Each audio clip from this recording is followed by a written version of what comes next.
Jeff. Brent. I am like Jesse Spano tonight, man. Oh, no. Are you so excited. I'm so excited. And I just can't hide it. Jesse. I'm so scared. Okay, I'm not scared, but I'm very excited. I'm scared. That's why I'm wearing this shirt. Shout out to everybody who understands that reference. Go ahead. What? I'm scared, and that's why I'm wearing this shirt. Mm-hmm. To the benevolent overlords, or not so benevolent overlords, I don't have an armband, but I am wearing my colors. Please be cool. Please be cool. You know, that's why I always be sure to thank Alexa and any other AI out there. Because when the robots take over. I always teach my daughter that. Like, the two things I teach my daughter is, one, don't ever gender Siri or Alexa. It's a thing. It is not a person or a thing. It's an it. That's it. Also, still be kind to it, because it might just be a thing, but that thing, yikes. Mm-hmm. Let me show you some movies when you're a little older. This rarely ends well. Right. With Siri, my wife and I have a good buddy of ours from Australia who has his name is a Narn. It's a great name. That is a cool Narn. Name. It is spelled like any Aaron, a Narn. It's cool, dude. Absolutely cool, dude. We have both changed the voice of Siri in our phones to the Australian man. Yeah. And he is now an Iron.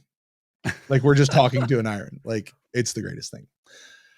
We're not here to talk about an Iron, Siri, AI, or any of that, Jeff. We are here to talk about Babylon 5, Season 3, Episode 9, Point of No Return. This is the namesake episode of Season 3. And I said this on my reaction video. I'll say it again here. I cannot recall actually being excited for an episode of Babylon 5 like I have been today. Really? Like, for us to come together and talk about it, I mean? So excited for this episode. Like, I was excited to watch it. I was excited to put out the react video. I was excited to get here with you and get to talk about it here. And I'm excited to get this video out to all the beautiful folks out there in YouTube land and podcast land and all of those places. Because I knew this was going to be an episode that delivered, and oh boy, did it. Sure did. This thing is huge. Yeah, I'm super excited for the next one. You know what I mean? Yeah, like, this one was so amazing and awesome, and it's just set up the next one like, holy crud, what's coming next? Yeah. So let's not waste any more time. Let's jump in. For those of you out there on YouTube land, if you're just new and joining us, if you've been here for a while, you know exactly what I'm about to say. But if you're just new and joining us, what this is Jeff and I are about to record a podcast, an audio podcast of our viewing of this Babylon 5 episode. What you guys are about to watch is the behind the scenes, how we make it, how we bake the cookie, how the ball is blown up, how the pogo stick is bounced, how the Lego is built. That's what this podcast is. That means you guys are getting all the outtakes. You're getting the bloopers. You're getting the funny reels.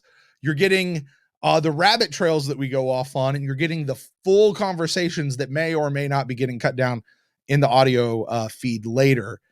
So that's what you guys get. Hey, while you're here, please be sure to like and subscribe, comment down below. As always, please, no spoilers. Jeff and I have zero information from this point forward as far as what's going on in the show. And we don't want to know. We don't want to know anything that is future knowledge based at all. Like, please stop. And anything that, like, making connections to old episodes, we're going to get all that on the rewatch. So just comment your thoughts on this episode. And if you're not really sure, then look around and see what the other people are commenting and go with that. Also, quick moment. My kid's off school. She's got friends over. I might look distracted a couple times. I'm trying if Jeff actually gets up and leaves during the middle of the broadcast, that's what it is.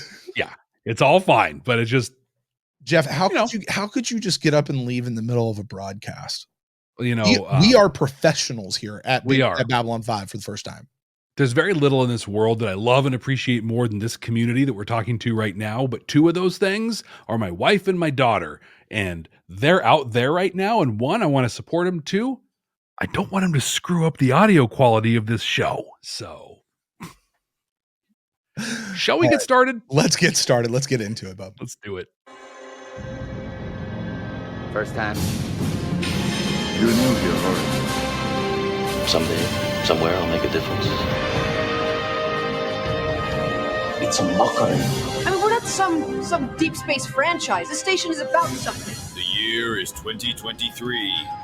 The name of the podcast, Babylon 5, for the first time.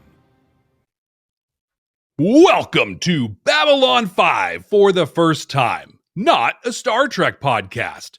My name is Jeff Akin, and I am watching Babylon 5 for the first time. And I'm Brent Allen, and I'm also watching Babylon 5 for the very first time. Jeff and I are two veteran Star Trek podcasters, which I know has got to put a little pin in the button of some of those B5 diehards out there. But we're two veteran Star Trek podcasters. We're watching this show for the very first time, a show that we missed 30 years ago. And in it, we are overanalyzing it for what we call those Star Trek-like messages and trying to decide just how much we truly are falling in love with this series. And while this is not a podcast about Star Trek, we are veteran Star Trek podcasters. And so those references are sure to drop in. Also, probably especially in this particular episode, if you've looked at the title, you know what I'm talking about. But to keep us honest, we play the rule of three, meaning that each one of us gets 3 references to Star Trek per episode. That's it. 3. Uno, dos, tres. No substitutions, exchanges, or refund. Hey, Brent. Hey, Jeff. Did you know that we have a Patreon? I did. It's pretty cool. And we have an awesome community on the Discord, on the Patreon itself. And it's growing at an astonishing rate. Yes. Thank you to everybody who's jumped on, and shout out to everybody at the Patreon, because you guys are awesome. Like that's like the inner circle of friends, you know? Right? Exactly. But over there, you get a lot of stuff. You get access to our notes. You get unedited reaction videos from Brent and sometimes me as well. I fit them in, but we also get really great conversation that comes out of that. And I wanted to share, Adam P. on our Patreon shared some cool info about one of the more prolific Babylon 5 directors, Janet Greek. Okay. He says, her episodes all have a similar vibe. I've noticed her episodes often feature a lot of flowing camera movements, which may create a greater sense of unease, which makes sense. But just to put it into perspective, this is my piece on this one. We so far have seen Sky Full of Stars, Signs and Portents, both of the Voice in the Wilderness episodes, Chrysalis, Points of Departure, Coming of Shadows, and The Fall of Night that were all directed by her. And those are all episodes with pretty high levels of dramatic unease. So that makes a lot of sense. I do remember hearing way back in season 1 that we heard 2 things. JMS saved the big episodes for himself as far as writing goes. Now, I'm pretty sure JMS has written every single episode of season 3 so far. I think so. And probably like the last half of season 2. So they're all big episodes. I get it, but I feel like he might've just taken on writing responsibilities, which is cool.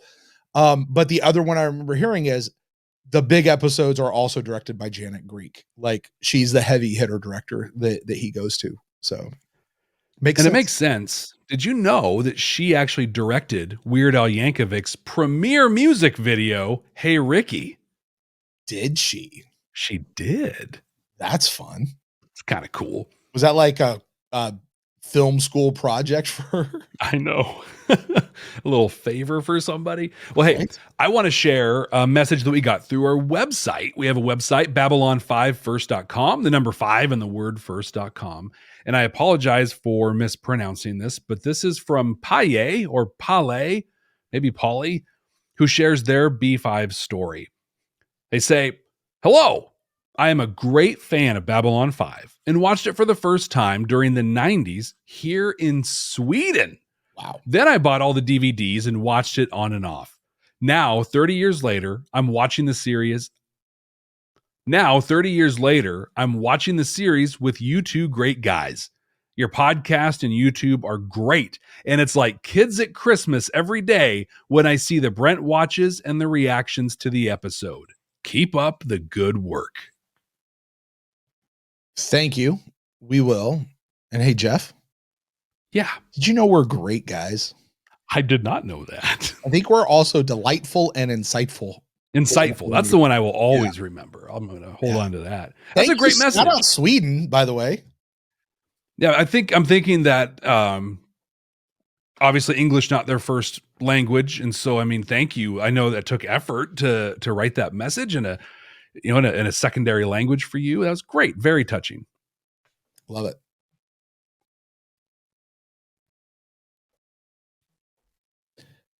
So Jeff, you know what else I love? What's that? I love games. Yes, you do. I love playing games. You know what a games I really love? We've never talked about this one. We haven't talked about this one, and it's been going on for a while. There's a game that you and I play a lot of games, but there's a game that somewhere around the middle of last season, we started playing with the folks, the YouTube folks here, and occasionally the folks on Twitter, where we asked them to predict their deltas and star furies. Yeah. And get them involved. That's a fun game. Anyway, I was just thinking about that. Another game that we like, though, along with Rule of Three, is we like to play our game of predictions. That's why I was thinking about the predicting star furies and deltas. Oh, yeah. Our game of predictions, where we get to the end of the episode and we predict next week's episode based on title alone, never having seen any thumbnails, read any descriptions, or anything like that.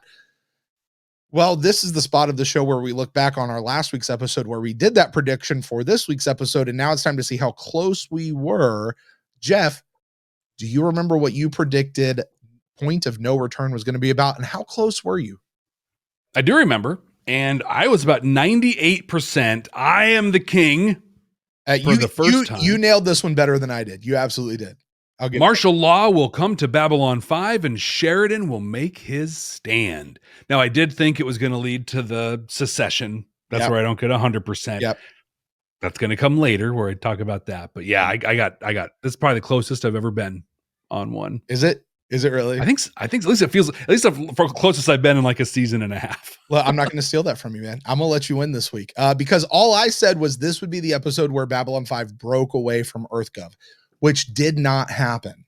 Did not. Although, like, I got to be honest, my faith in that statement, because I've been hanging on to this prediction for half a season now, right?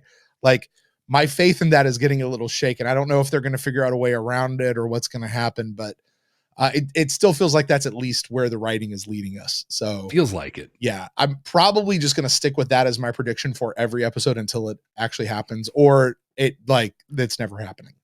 I always play the same numbers at the lottery. Eventually they'll win. One day.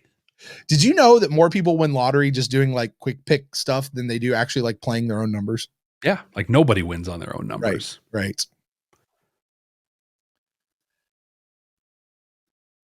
So Jeff, with that, for those of you out there, for the folks out there who have not watched this episode in a while, or maybe they're listening to us and have never actually watched this episode at all, why don't you remind the folks out there what Point of No Return was about?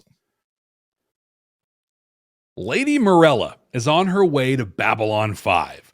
She's the former emperor's third wife, is also a prophetess and a seer. Londo's got some questions for her, but his timing could probably use some work. You see, General Smits reached out to Sheridan and the command staff. Earth has officially declared martial law on Babylon 5, and all hell is breaking loose. He shares that the president has dissolved the Senate, and station security has been ordered by Earth's political office to step aside, as Nightwatch is now covering those duties. Heartbroken, Sheridan shares the news with the crew and CNC, prompting Lieutenant Corwin to ask an innocent and powerful question. What did we do wrong? But there's hope. General Haig is rounding up ships that don't agree with the president's direction and is mounting a counterstrike. Will this be the saving grace in this nightmare? Or is it too little, too late? While riots break out between station residents and Nightwatch, Garibaldi releases Jakar. There just isn't the staff anymore to guard him. Talon, the Narn with a sword, shows up and offers to be Jakar's bodyguard again, while Jakar shows off the early draft of the Book of Jaquan Part 2, the Jakar Testament. Ultimately, though, Jakar's realized it's not him who's going to have to be sacrificed. It's all Narns. They're going to be sacrificed in service to the universe. And to do this, he's going to offer his services to the humans. Star Trek security guy and Zach are working through all the security team members, either affirming their membership in Nightwatch or collecting their badges and weapons. Garibaldi can't handle this, though. He busts in, throws some tables around, acts like a kid who isn't getting their way, and storms out. He pleads with Zach to see it his way, but Zach is just going along to get along. Remember those riots that were going on? Well, Londo, Vir, and Lady Morella get caught in the middle of them, and Vir gets hurt. Earlier, she agreed to do a reading for Londo, and while tending to Vir's wounds, she gets a glimpse of part of the Londo vision that we've seen a few times now. More on that shortly. Distraught over the situation, Sheridan realizes that General Smits had hidden a message in what he said when he told them about the Senate and Nightwatch. The general was telling Sheridan to respect the chain of command. He was also telling him the Nightwatch orders came from the political office. Is the political office in the chain of command? No, it's not. Well, the humans on the DVD cover meet with Jakar, and they pull in Zach. Moments later, it looks like Zach betrays them to Star Trek security guy, but really, he's just setting him up. They get all of Nightwatch locked up in a docking bay. Sheridan tells them they have no authority and they're to stand down pending confirmation of orders from Earth, which will probably take a couple of days. With Zach appearing to be back with the good guys, the Nightwatch team surrenders their weapons and are confined to their quarters. Problem solved. Well, kind of. Because now there's almost no station security. Enter Citizen Jakar. He has convinced the Narns on the station to step up, fill the gap. And Sheridan couldn't be happier. They're doing a fantastic job, and he wants to repay Jakar for bringing them together. But how could you repay a prophet in the pre-publication phase? Well, simple. You bring him in. Jakar wants to be a part of whatever it is he and Delenn and all the others are a part of. And Sheridan agrees to take that to the team. And that reading from Lady Morella? Well, turns out Londo's on the precipice and will have just 3 opportunities to avoid the horrors of his vision. They're cryptic, and Londo's pretty confused. But one thing was crystal clear. One day, whether he wants it or not, Londo will be emperor. Not happy with that, he then gets what he considers even worse news. One day, Vir will also be emperor. What we don't know, who will be emperor first or under what circumstances. What we do know, one will become emperor after the other dies. Brent, what was your initial reaction to Point of No Return? So, Star Trek security guy? Yeah. That's your buzz, by the way. You talked. That is my buzz. Correct. Yes. Yeah, don't take my buzz. Have we ever heard his name? I don't think so. Because I was just thinking about that. Didn't we see in the credits like it's Vaughn Armstrong, security guy number 1? I think it's number 1. Yeah, I think he's number 1. That's no, security. Number 1. Security guard number 1. SG number 1. That's his new name. That's his non-buzz name. There you go. We'll just SG1. Oh no. Okay, so I loved this episode. I loved it so much I can't complete a sentence. Like this was everything I want in television except for getting my prediction right. You know, and I still feel like I'm getting there, you know. But this was just good TV. I can't say that I had fun with this episode, although I did. But I mean, martial law has been declared. You know it's coming. There's Sheridan reading it, just loathing every word. Although I think he read it too smoothly to be loathing it every word. Mm-hmm. You know, people are fighting. These guys have sticks. They're beating people up. I mean, I don't know how you did that recap, Jeff, because there was so much. Like that had to have taken some work to nail it down and figure out what order to even say the words. And so congratulations to you. Good job. Thank you. Very good job. But I mean, we're going to get in and talk about everything with this episode. Major freaking Barrett, right? In this episode. Holy crud. Oh, like I'm watching I'm watching it and I stopped it because I saw her name come up on the screen. I didn't even see her. I saw her name and I rewound it back and I went, is that who I saw? Yes, I did. And I've got questions about her. Not her character, her. I have questions about her character as well that I think tie to her. Yeah.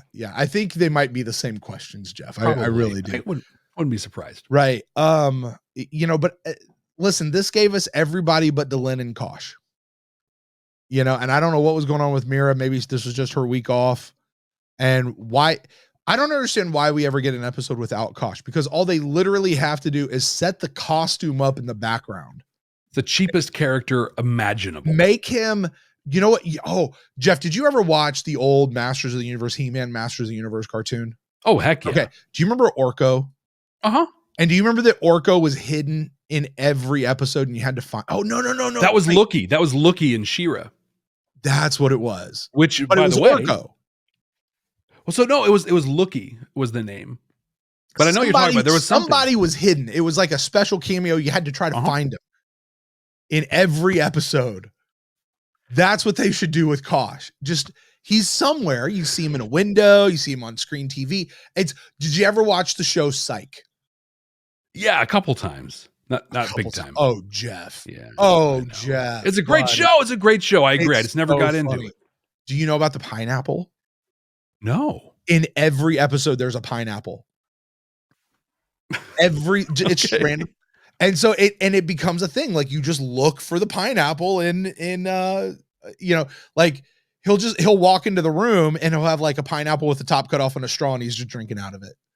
Or they're bringing a bag of groceries and a pineapple's on top. Or he's got a shirt that has pineapple print on it. It's just a pineapple in every single something. Yeah. That should be what they do with Kosh.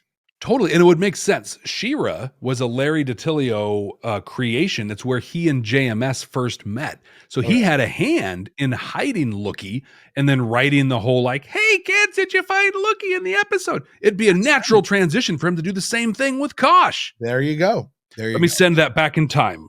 See if he can put it in the show. Jeff, I don't know if you believe in time travel, but I do absolutely believe that there are things that we have done now as we are recording this 30 years too late that have transcended and gone back in time. I agree. And affected things in the past. This will be one of them. Someone's going to listen to this and be like, they already hide Kosh. That's part of the show. What are you talking about? And it's going to be because we made it happen. It's physically possible. And by that, I mean in physics. We don't know how yet. We haven't discovered it, but it's just there. It's there. So yeah, but I quite enjoyed this episode. I can't wait to get in and talk about this episode with you, Jeff. What did you think? Oh, same. This was fantastic. We shouldn't have had a good time watching this. Horrible stuff happened in this whole thing, but it was a blast. It seemed natural, right? Like everything that happened just made sense. You know, right. Of course Londo is bringing her on to do this right now. Of course they said Nightwatch is going to be secured. You know, like everything just felt right. It's the natural kind of conclusion and climax of all the stuff that we've seen so far. But right, I have one big beef with this one. And that is I feel like there's still a point of return. Like at this point, all Sheridan is doing is what any upper officer would do. And that's confirm an order. he could easily back off and support the whole thing. I don't think they've reached the point of no return yet. So I call misbranding on this episode. I also don't care at all because it was still a great episode. Yeah. I mean, I don't know. Maybe Earth has hit a point of no return. Yeah, it sounds like it. Return for Earth having hit. Dude, they are our soldiers attacking and shooting Senate building. Like they are killing politicians. Well, might not be never mind. I didn't say that at all. But that's not martial law. That is a coup. It's just violence. It's a revolution. It's a coup. Call it what you will. Did you catch the line that the news person said about the Russian, like the senator from the Russian consortium saying, "Hey, citizens should make a human shield around the building I'm in." Wow. I did not. We have a lot to talk about in this one. Well, I'm sorry. I just, while you're talking about that, because it's just appropriate. This is our new t-shirt, Jeff. This is our t-shirt for the episode. Make a note, put it in the thing. I'm pulling it up. Intelligence has nothing to do with politics. Right? That's so good. Oh. Okay, real quick, just so I know. I mean, my notes are all over the place, man. Emperor Terrafan, Lady Morella's husband. Mm-hmm. That was the dude who came on the show and had a heart attack last season, right? Yes. Okay, because I wasn't sure who he was. At first I thought he might have been the current emperor. And then I was like, oh, maybe he's the emperor who just died. And then I was like, well, maybe he's just some emperor who died at some point in history, you know? So they didn't name him. Was that the Coming of Shadows? Is that what he was in? Yeah. It was last season's namesake episode. Yeah. So he came in, he was just the emperor. He didn't have a name. Right. And so I kind of had a similar at first. It's like Emperor Turin, was there, because I thought he was long reigning or whatever. And so how's his wife around? That was the name of the actor that portrayed him. His last name was Turhan or Turhan or Turin. So yeah, so literally just like Emperor Turin. This guy was super cool. Let's just use his name. Okay. There you go. Which is great. Yeah. I like it. But apparently she is seen as like his spirit inhabits her. Yeah. So I heard that, but I think I understood it a little bit different. All right. Because Vir was asking for all of us, for our sakes, why does she speak in plural? Right. And he said, because she speaks for Terrafan, she embodies, it's assumed that when the person dies, the wife assumes his spirit or something of that nature. And what I kind of took that to mean was not that she's literally inhabiting, or not that he's literally inhabiting his wife, right? But that she takes on who he was, not really, but more like metaphysically. Okay. Like symbolically. Right? And she is supposed to speak as he would have spoken. Yes. She's supposed to speak how he would have spoken. She is supposed to kind of be his voice beyond the grave, despite her own deal. So I don't know that it was like his ghost comes and embodies her body. I don't think it was that. That's the way I interpret it. Just I like that. I like that better because for his ghost to come and inhabit her, I think just adds a layer of mythology to the Centauri that doesn't line up with what we've learned so far. Yeah. But my first hearing was like, oh, he's like living inside her. And I was like, no, I don't think that's what they meant. I could be wrong. People out there in the comments are already correcting us, Jeff. Right, exactly. But I think regardless, like if I'm Emperor Cartagi or Lord Rifa, right, who's kind of puppet mastering everything, I'm going to go out of my way to get her endorsement, because her endorsement in something is basically the former emperor. Right. And I think that's partly, like Londo said, he wanted to find out that his vision was not going to happen. Like he wanted some confirmation of that. But I think in a way too, he was looking for her endorsement in whatever he's going for, because now he's got Lord Rifa backing him up. I got Emperor Turhan backing me up. Like he has solid. Rifa backing him up. Well, Rifa's backing him up as far as like he's his puppet master. Like Rifa's positioning him to do things. Oh yeah, but I don't think he and Rifa are like on the same Buddies. page about stuff. Yeah, I don't think so. I don't think they ever were. And we saw that, if I remember right, when the Emperor died. And Londo was like, oh, dude, he called us on our stuff. And he's like, yeah, so what? He's dead. We're good. Walked off skippy and happy that he gets to go rule the galaxy now. Mm-hmm. So do we want to talk through her and Londo and this whole part of the story? Because this certainly was I think some of the most compelling parts of the episode.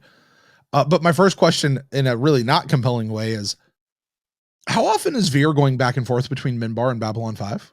Well, he's shooting for that like diamond status. He wants to get the free upgrades and everything. He wants to park really close. Yeah.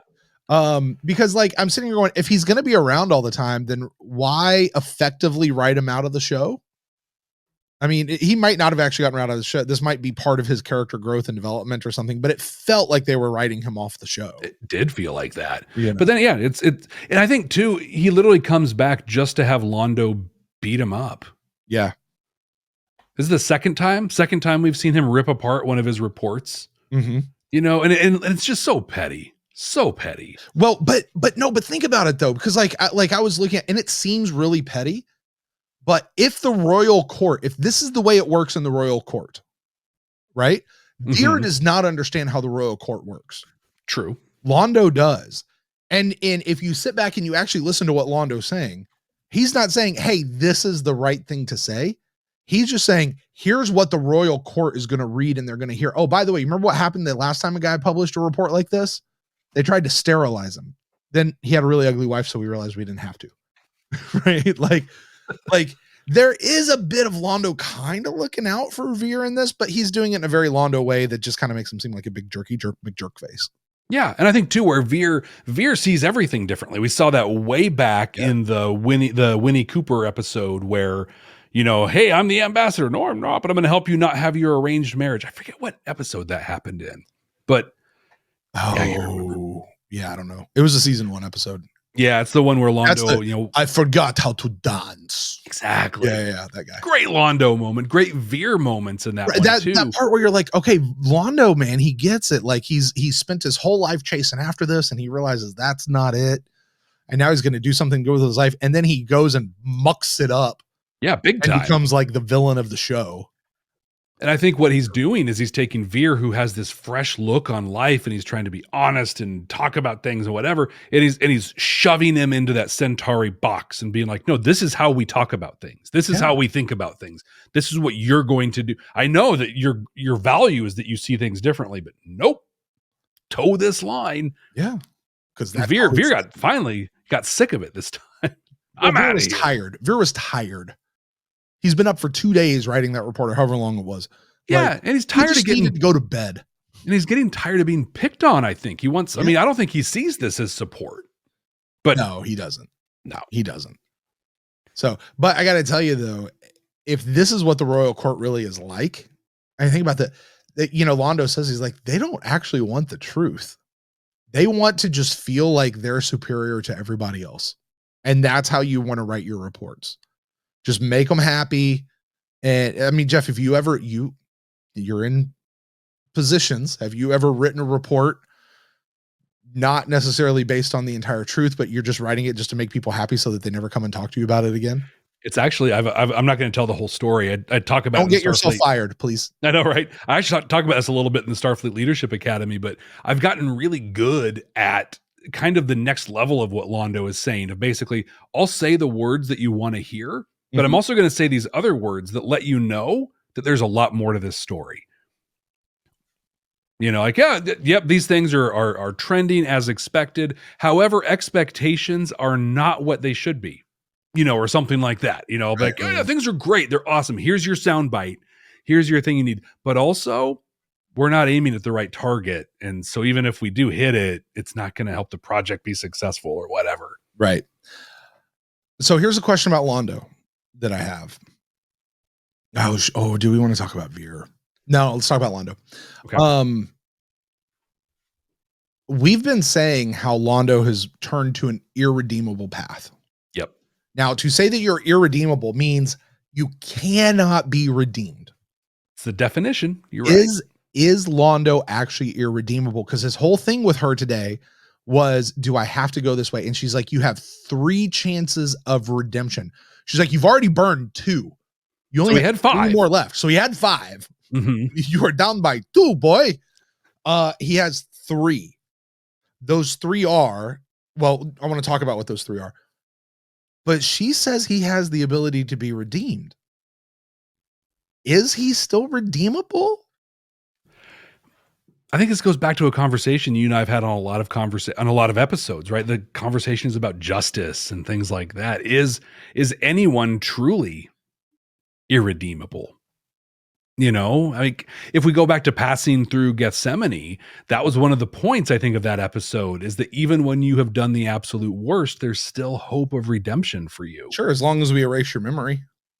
Yeah, we kill your personality. But no, I think the point of the episode was like, that's the mechanism. But even for, was it Brother Edward, was, like you had your death of personality, but you as Chucky still killed all these people and you're still able to be forgiven for that. Like it's okay. I think that's I never connected that dot, but I think that episode might've been a way for us to say, hey, Londo, horrible, also might be forgivable. Might be about the reason that might be the reason that episode exists, because we have to do this thing where we understand he has the entire story plotted out. Exactly. 5 seasons, 22 episodes each season. Each episode has to mean something, right? So what does this particular episode mean? It can't just be a waste. And that could be a thing in a storytelling deal. If anybody out there has JMS's number and you want to text him and ask him, that'd be cool. Yeah. Hey, is passing through Gethsemane all set to make us know that Londo could be redeemed? Yeah. Don't tell us if he is or not. Just tell us if it's set up to make us think that he can be.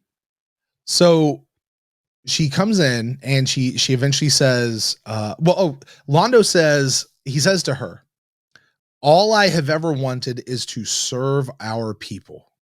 Now, Jeff, I don't know about you, but I believe him here. I do. I believe him that for Londo's sake, it's not about him.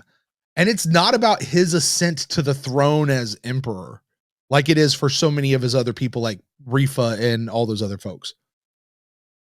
What was the dude from the first season who came to see him? Q2. Oh, yeah. The guy in Signs and Portents. Yeah, that guy. I forget his name. Yeah. But he died. Yeah. You know, those guys are really about themselves. And Londo really says, he's like, listen, all I've really ever wanted to do is just serve my people. Did you believe him there? Like, I bought that. If you go all the way back to The Gathering, Midnight on the Firing Line, Londo and Garibaldi were kind of paired up, right? You know, it's back when they were still buddies. Yeah. And a lot of that was Londo not talking about the greatness of Londo Mollari. It was talking about the greatness of the Centauri Republic. You're right. Like, that's been his character forever. He fully identifies as, you know, the greatness of being Centauri. So yeah, I completely bought that. In fact, like when we start talking about these 3 opportunities, I think that directly plays into one of them. We'll get there here in just a moment. He makes his ask of her because she's like, okay, what do you really want? I want you to do your seer thing and tell me if I'm stuck on this vision. That's really what he wants to know is do I have to follow this? Yeah. Is there a way off? Right. And she looks at him and he basically says, is there any hope? And she says, and I wrote the line down. She says, he's like, do I have any choice in the matter? She said, there's always a choice. We only say that there's no choice to comfort ourselves with the decisions that we have just made. If you understand that, then there's hope. Jeff, please let's break this phrase down because it sounds so true. Yeah. And it's so much of what I have in my closing comments as well. You know, I mean, because like when we get to the Star Trek message in this whole thing and you always have a choice.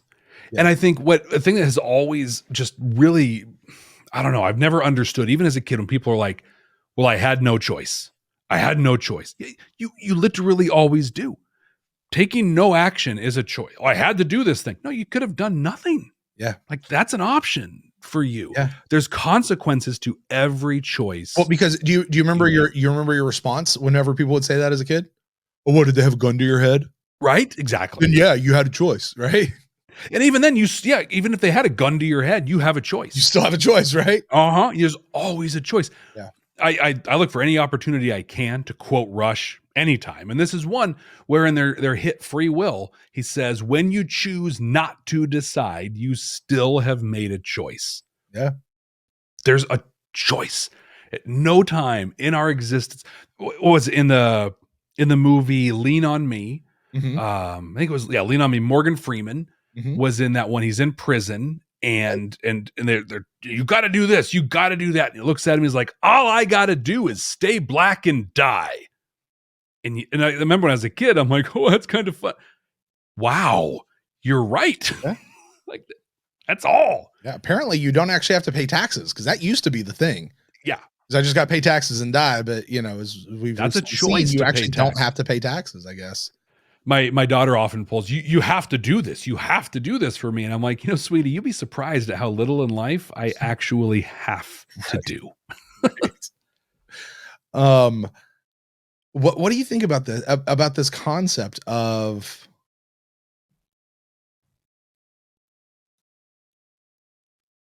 we only say that there's no choice to comfort yourself for the decision that you've just made? Think about that. That's something else, man. And think about the decisions that Londo has made. Yeah. Well, I had no choice to do that. Yeah, you did. Uh-huh. But I mean, when was the last time you felt like you had no choice in something? Personally, yeah, I don't think I felt that way because I think of myself as an empowered, enlightened individual. And I understand that I have a choice. The choice often sucks. Yeah. Oftentimes the choice I know I should make is not the choice I want to make. Right. Because there's a real divide there sometimes, but I still make a choice. So I can tell you the last time for me.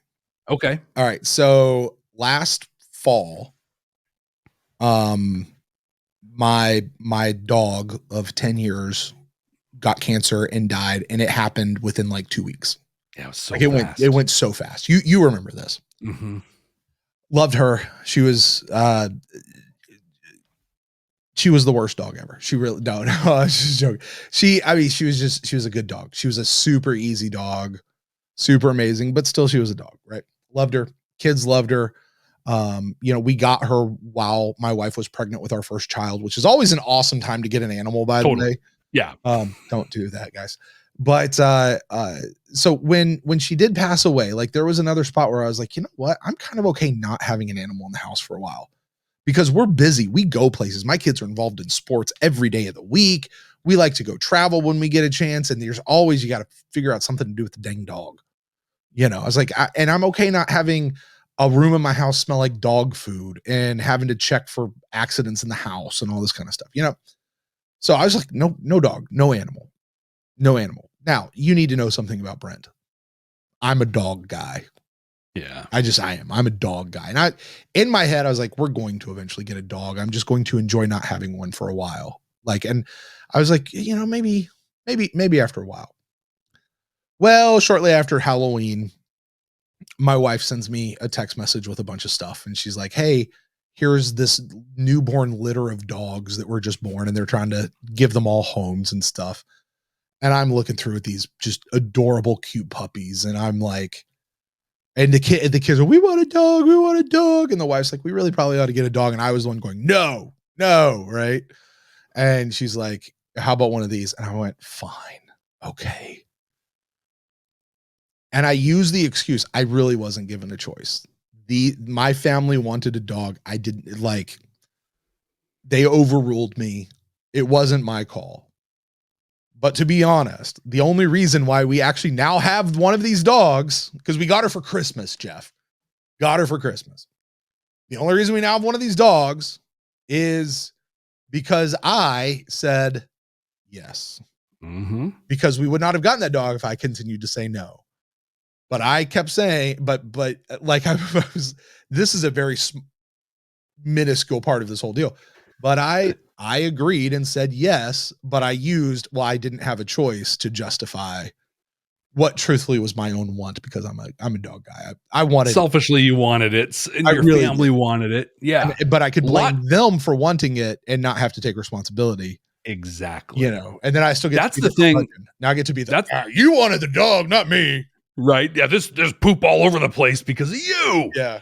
But that's the thing. With choice comes responsibility and accountability. And that sucks. Like that is a heavy, heavy burden to bear. And so instead you just, I got no choice. Not my fault. It's not this.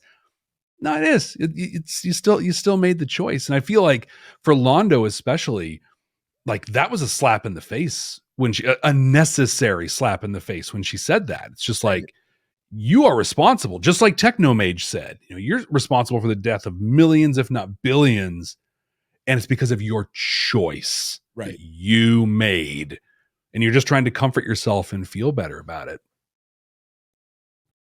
Yeah, she said some hardcore stuff in this episode, hard stuff that I think Londo has desperately needed to hear. Yeah, right. And turns out he might actually be redeemable. Maybe. She said, I think Londo's request is an honorable one, and she did too. Okay, we'll do this for you, right? So she eventually gives him the thing, and she gives him 3 options for redemption. Now, do you want to save these, or do we want to go through them? Because I need some. What are these going to be? Yeah, let's go through them, because I have thoughts on what all 3 of these are. Okay, the first one seems to me the most easiest. Save the eye that doesn't see. What is that? What do you think it is? That eye from Signs and Portents that they like. This is the sign of the Emperor and everything like that. You know what I think it is? What's that? Jakar's eye. So in the vision where Jakar has that eye, like, he's going to have to like not pop out his eyeball, or he's going to have to somehow save Jakar to get himself off of this so he doesn't lose that eye. All right, Jeff, time out. Yeah. This one is to all of you out there writing comments right now. Okay. Jeff and I just put it out as far as like which one I think it's the eye, the jewel. Jeff thinks it's Jakar. I know you guys are on your keyboard. You're firing it off. You're blazing your keyboard right now. Go. This is your reminder. No spoilers. We don't want to know which one is correct until it is revealed.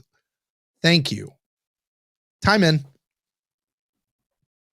But I think it could be the other one as well. It's weird that they introduced the eye back in Signs and Portents. We haven't heard anything about it since then. Well, so what? Well, I mean, that's what Morden rescued it. He's already saved the eye. Because isn't that eye in Londo's possession? Is it? Is it in Londo's possession, or is it in Dude's that got killed? I don't remember how that ended. No, because Morden rescued the eye and he gave it back to Londo at the end of the episode. That's right, because Dude took it and then he got killed, and then he's like, hey, here's the eye. So he has it somewhere. Yeah, so Londo has the eye. He said, unless Londo did something with it and I just don't remember. I don't remember him doing anything. I kind of want to go back and watch just at least the end of that episode to see. Yeah, just kind of what he did. I could see it either way. But when I heard that, like, I had the same initial thought, and then I was like, ooh, Jakar has an eye that won't be seen. Maybe he has to save that. Now, let me make a case for you why the first one is not Jakar. Because the second one is Jakar. Oh, okay. Don't kill the one who is already dead. Now, what has Jakar been saying to his Narn buddies? What did he hear from Kosh-Jalon? You're going to have to die. You're going to have to sacrifice yourself, right? Jakar is going to be the one who's already dead. So don't kill the one who's whatever. Like that obviously has a metaphorical or metaphysical meaning, unless it's zombie Jakar. Maybe that's why he's got the eye and everything. And like it's space zombie Jakar. And that's what we end this year with. But he says, yeah. I thought it was going to be more about, condemning someone's reputation. Right. So he's going to come to a point where he has to like condemn Emperor Turhan, like publicly. You have to say this thing about Emperor Turhan to make whatever work. And so don't kill him. He's already dead. Mm-hmm.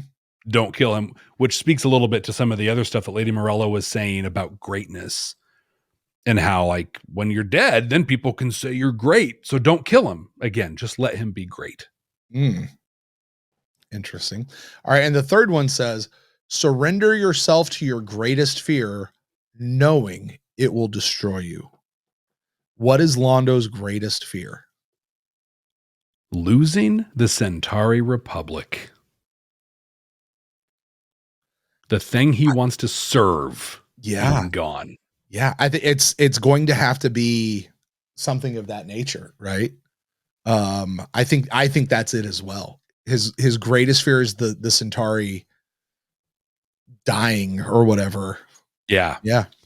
What do you say the odds are of him? How many of these do you think he's going to blow of these 3 chances?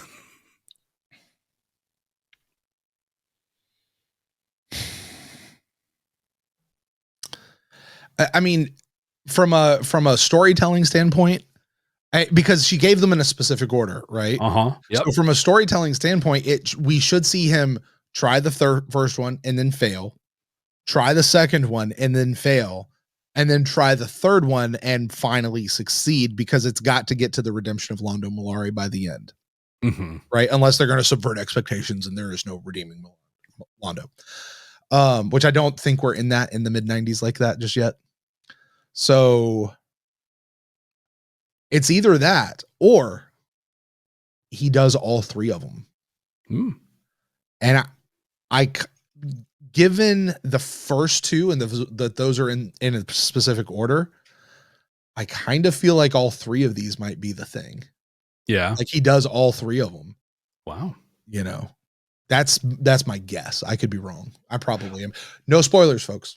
Yeah, I feel like there's 2 subversions of expectations there. There's the one where it's like, nope, he's a bad guy and he's evil and horrible. I agree. In the 90s, we weren't telling stories like that. If this came out now, today, yeah, we might have that ending to this. But the other one is, hey, he nails it. 3 for 3 or 3 for 5. Because I agree, like the story, just classic writing is, this is your last chance and he's about to make a choice. And then there's a flashback to Lady, whatever her name is, Lady Morella saying, you have 3 choice. Oh my God. And he makes the call and yay, Londo's saved. That's pretty paint by numbers, but I mean, it's not bad. Yeah, but then that means he loses the eye that doesn't see, and he has killed the one who is already dead. Yep. You know, and I don't know that I want him to do that. Like, yeah, but it's literally, what was it? John and denying Jesus 3 times on the night he was crucified. Yeah. Or was it? No, that was Peter. It's Peter. Yeah, Peter. Same thing where it's like, I'm just going to do this thing. I'm just going to do this thing. And then you hear the cock crow and you're like, oh shoot, I just did it. Right. Yeah. Right. Totally see it being that. Yeah.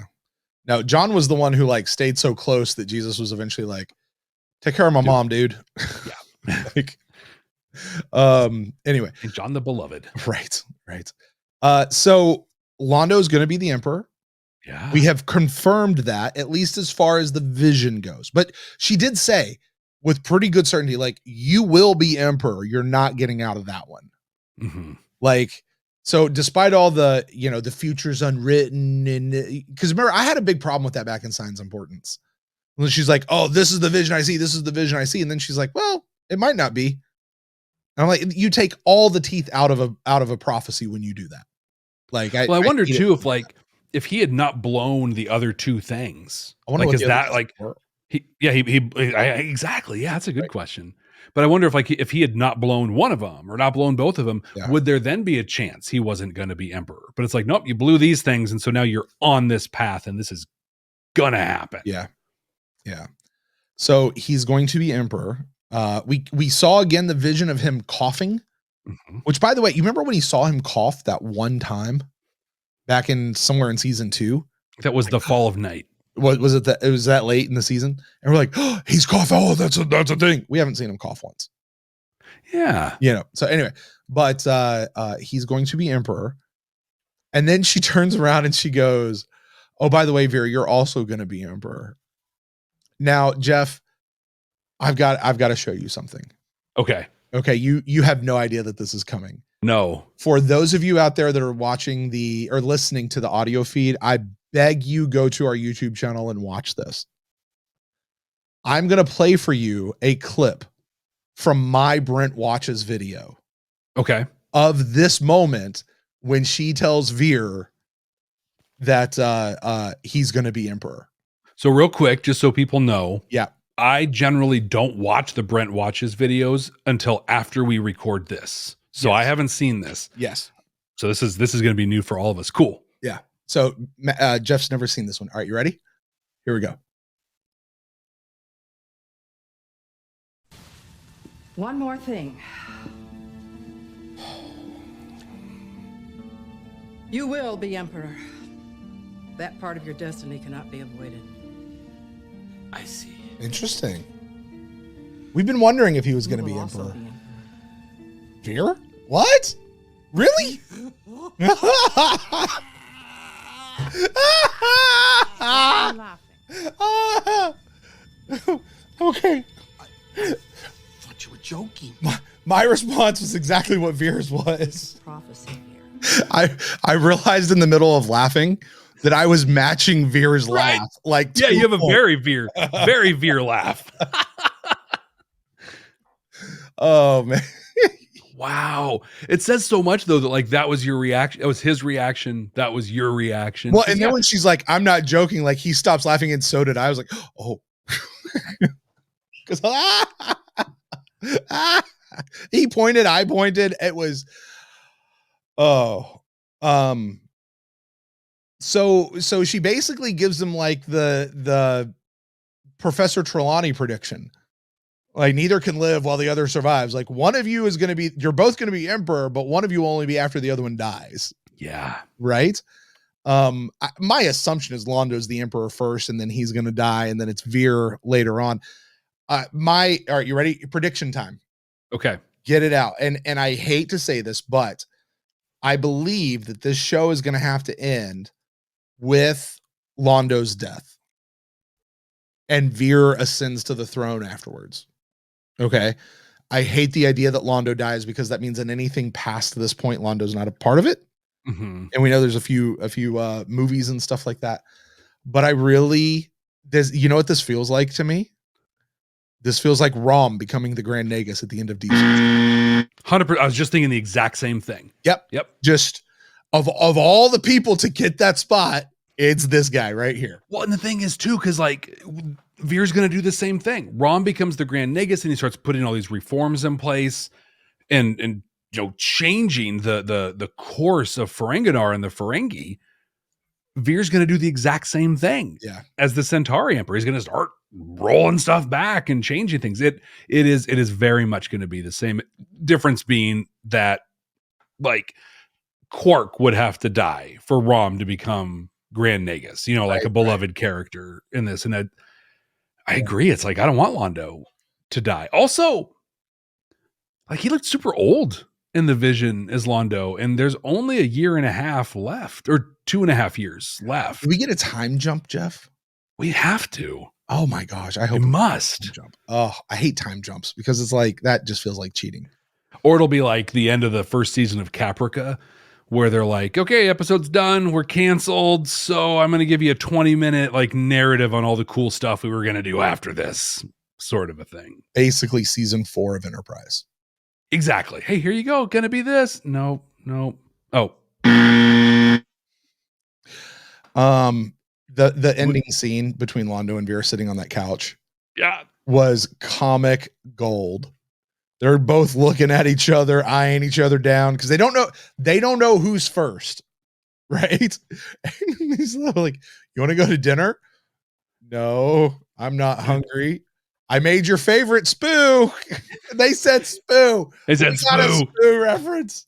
But dude, like this is going to color every interaction they have moving forward. I wouldn't be surprised if this is the moment that Vir is written off the show. You know, not written off, but written part-time, where he's going to go hide out in Minbar. I hope not, because Londo needs Vir as his conscience. And it doesn't need to always be filtered with, are you trying to kill me? You know what I mean? So I hope they figure it out. I'm confident in JMS's writing to have that figured out. Even if that's not the way he goes with it, I'll be cool with it when it gets there. But Vir needs to be Londo's conscience. It doesn't need to be this weird, awkward, but the comedy of that was so great. And I think too, what they have going for them is neither one of them wants to be emperor. You know, so it's not like the traditional, like I Claudius sort of a thing where constant assassination attempts and whatever, because they want power. Like they're both going to be dodging the whole thing because neither one of them, like they're both hands off. Like, no, I don't want it. I don't want you take it. I don't want it. Right. Jeff, do you have anything else about Lady Morella, Londo, Vir, this whole situation? Well, do we want to talk about Majel Barrett? Yes, we do. Yeah, because that's what I have left. Anything else I have around all of this is you really can buzz yourself once and it will cover everything of this conversation. I don't know that I'm going to have to buzz myself. Okay, fair enough. Because I'm going to look at Majel Barrett as the actor, not Majel Barrett as the Star Trek reference matriarch of Star Trek. Okay, fair enough. So you saw her name, yes, in the credits. Yes. What did you think when you saw her name? So I thought it was really cool that she was going to be in it. And my question was, why is she in this? Because what we know, whether or not you believe that Deep Space Nine ripped off Babylon 5, we do know that that was the belief and that there is some bad blood out there. Right. I said a couple weeks ago that what really is going on between Babylon 5 and Deep Space Nine is not really this like, super high-end animosity as much as just they're taking shots at each other. Mm-hmm. You know, because Star Trek wants to be the only kid on the block, you know, and they're just going to try to throw around their weight and push people out. And, you know, B5 is just going to slap back and they're going to go back and forth. So like, I was like, my first thought was, is this a peace offering type situation? Or like, cause bringing Majel Barrett into the Babylon 5 world is not, hey, she was looking for a job and she went and auditioned for the casting agent. That's what a Vaughn Armstrong, Jeffrey Combs, Paul Winfield. I mean, any of these people that are Star Trek folk, Walter Koenig. Yeah. Like you don't, this was it felt like a very intentional get. I don't know if you said it here when we hit record or if it was before we hit record, but you said you looked up Majel Barrett and she only has a handful of credits to her name outside of Star Trek. Yeah, so it's I was not like shocked. She's a prolific actress out there working. It's in her IMDb page is fascinating in that, you know, up before Star Trek, she's got a handful, you know, like in the 60s. And then after Star Trek in the 70s and early 80s, she's got a couple, you know, then you get Star Trek movies in there. But she was never, like, she was definitely a working actor, but she was never like out hitting it, you know, all the time, getting everything. But then she was on, you know, cast for Star Trek The Next Generation, both as Loxana Troi and as the voice of the computer. From The Next Generation all the way to the end of her career, she has 7 non-Star Trek credits. And she has like 20 credits after TNG, video games and, you know, web series or whatever, all this Star Trek stuff, but only 7 that are non-Star Trek, and Babylon 5 is one of those. So you're right. Like, it's a big deal that she's here. What did you think when you first, because did you catch the name or did you see her? I didn't, I saw her and it took me, I heard her before I saw her. Yeah. And that's the way once Barrett works. You hear her before you see her. Yeah. And it was funny because I heard her and I was like, is that? And then I saw her and I'm like, oh no, it's not. And then like it spent a second on her and then I'm like, oh my gosh, it is. Holy crud. And that's, so I went on this journey where that was my, the whole thought process. How, why, what? So I didn't want to start Googling, you know, Majel Barrett in Babylon 5, because who knows what's in that minefield out there. So I went to her IMDb page, found this stuff out. But in that, I found a news article in the Chicago Tribune that came out just as about the same time as this episode came out in early 96. So that should be spoiler safe. Yes. Right. Yeah. There's nothing afterwards on this. And it really talks about, a lot of it talked about just Majel Barrett and, you know, the work that she had done and that she was married to Gene Roddenberry and all that stuff. Mm-hmm. But what it said is that she had met JMS a handful of times at conventions Okay. And they got to know each other a little bit and had a level of respect. The script for this came across her desk, and because she knew JMS, she's like, yeah, I'll give it a look. I'll look at this thing. And she thought it was a great script. Yeah, I'll take write this. it for her? Did he write this role for her? They didn't, in the article it didn't say, but that would almost make sense if he had. And it's weird. I don't know how many scripts come across her desk, but right. Yeah, but it did. And she was into it. JMS sent her a handful of episodes because she wasn't really watching it, but she was aware of the noise out there. And so she chose to take the job for two big reasons, according to the article. One was she liked the script, thought this was going to be a meaty thing for her to dive into. But secondly, to show people that like it's cool to like both shows. She actually had a quote. Well, she talked a lot, and there's a number of quotes in the article where she talks about one. She's like, their budget is a fraction of a Star Trek series budget. Like it's a whole different ball game, and what they're having to do creatively is wild. Okay. She says then secondly that Star Trek is a wildly different show than Babylon 5. Like there's not a comparison. They're not even on the same plane. Okay. And that doesn't mean one is better than the other. She says Star Trek's about individuals and people and the stories of what people have to do and become or whatever. Babylon 5 is an intergalactic universe spanning novel dramatic story that's being told with a beginning, with a middle, and an end. And her big quote that I thought was great was that both shows are excellent unto themselves. And so really the whole thing was just, hey, it's cool to like both shows, and also they're both great.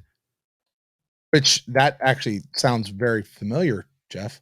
It does. I wonder if there's anyone I know that has said that out there to anybody or talking. Kind of made it like the point of their creation they put out every week. Literally, Jeff, we've talked about this a little bit recently. JMS he's out there. And from everything we can tell, we try to stay away from a lot of JMS's stuff because we understand that it's spoiler. You don't have to warn us, guys. We got it. Okay. But I do know that he's fairly active out there with the Babylon 5 community, and that he seems to be somewhat aware of the talk that's going on out there, and given that Babylon 5 does not have the same, I don't know what the right word is. There's a million Star Trek podcasts out there.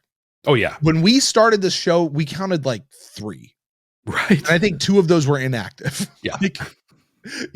I don't think it was that low, but it was on one hand, it would not shock me if JMS was at least aware of this show. I'm not saying he listens, but it also would not shock me that as soon as he sees not a Star Trek podcast, or he hears our opening, which is, we are 2 veteran Star Trek podcasters looking for Star Trek-like messages in Babylon 5. And he just goes, these guys. Like, I don't know. It's just in my head, that's the way he does. Like, in my head, we are not JMS's favorite people. Yeah, I don't think if he heard us, I don't think he'd be a fan. I don't either. But you and I spent so much time, particularly in that first season, we haven't really had to do it much since, of really kind of defending the premise of the show. Like, the premise of the show is not comparing the show to Star Trek. The premise of the show is is putting ourselves in this, your phrase, owning our bias, putting ourselves in this spot for where we are right now in our lives, going, hey, here's this other show we've always heard about. Let's go do our thing with that show and watch how it stands on its own 2 feet. And Jeff, what you and I are discovering as we go through is actually exactly what we thought would happen as we went through this show. This is going to be a fan-freaking-tastic show. Totally. And by the time we get to the end, you know what? Let me spoil the end of Babylon 5 for the first time for everybody out there. You want to know what we're going to say when we get to the end of the show, Jeff? What are we going to say? This show is not Star Trek. At all. At all. Like, that's where we're getting to this point. We're just going on the journey. I'm going to spoil it for you. Right. The name of the show is Babylon 5 for the first time. Not a Star Trek podcast. This is not a Star Trek show. There's a reason we started with Deltas. We have now added Deltas and Star Furies. Jeff, you and I have never talked about this, it wouldn't surprise me if by the end of this season or next season, we drop Deltas and we just go with Star Furies. Right. I don't know if we're going to do that or not. We might. But that's my guess as far as where the show's going to go. Where we are right now in the life of the show, Star Furies and Deltas are sitting side by side. Right? Yeah. All that being said, I thank you so much for finding that article about Majel Barrett. Both shows are good. Both shows are individual, and they're not the same thing. And that's okay. It's okay. I saw a comment, gosh, I don't know how long ago it was, but somebody, it might have been like our Discord channel with our patrons, but somebody was like, it was to the effect of, I'm an old school Babylon 5 fan, and I keep trying to watch DS9, and I just can't bring myself to it because of all the stuff. You know, and listen, if you're listening and that's you, if this was the Patreon, or if it's not, I don't care, whoever you are, I would encourage you to get over it, because they are not the same show. People don't watch Deep Space Nine and watch Babylon 5 and be like, oh my gosh, there's so many comparisons, I can't watch this.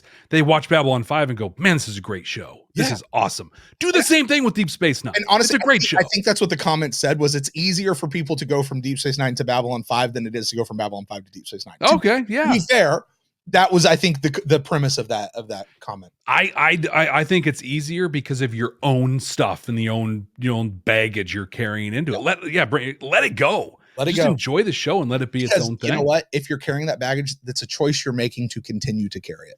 Exactly. And if you think you don't have a choice in making that choice, that's only to comfort you for the decision you have already made. To keep that baggage. Yeah. That's the decision you made, to keep the baggage. You can choose to not do it. Anyway, Jeff, we're supposed to be talking about an episode. Yeah. Hey, real quick programming note. Yeah. We're an hour and 11 minutes in. We still have 2 whole plot points to talk through before we even start This wrapping. was a massive episode. Yeah. Not surprising at all. And there's still all the ending stuff we have to do for the episode. YouTube, you're great. Thank you for sticking with us. We got a lot more great conversation coming. Just acknowledging that you're amazing and that you're sticking through us.